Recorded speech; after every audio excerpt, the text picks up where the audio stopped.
When we look at security and you have an in-house security officer reports up the chain. Virtual security officer does not report up the chain. So sometimes you got to tell people the unfortunate truth. Hey, we're weak because you won't change your password. And I can tell you most executive staff in every organization we go to, they have an exception for themselves. They don't want to do it, but they are the most critical people. And one of the reasons for that is it's not being measured. And when you show them a measurement, you can say, hey, why is that bar down low? Why do I have a bad score in this area? And you can actually turn around and say, well, you have a bad score because you don't want to follow the policy and you're the most important person we have. And as the most important person we have with the most access, don't you think we should protect you? And typically what we'll find out is they'll say, well, if you phrase it that way, sure. So our program can help because we don't work there.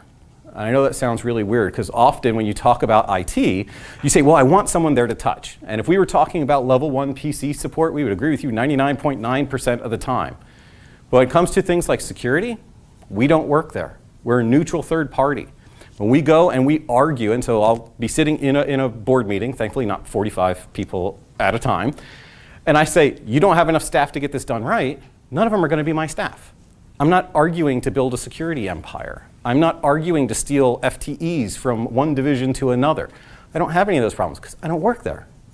I don't care. All I care about is when we measure your security, it's low. If you want to get it up, this is what you really have to do. And we can tell people what they don't want to hear. The joke I made about the executives, that was actually true. That was a bank. In their board, they had people who had not changed their password since 1997. This was 3 years ago. They had an exception to have 4-digit passwords. And because they were important, they were all domain administrators of their domains. But what was interesting is when we measure it and we put it in the guise of a simple chart, a number.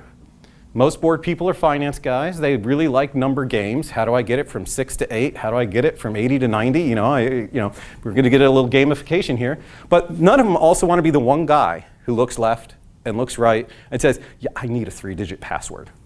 No one wants to be that person in that boardroom. Those are your bosses. How are you really going to say that? How are you going to push that envelope in a way that actually makes them act?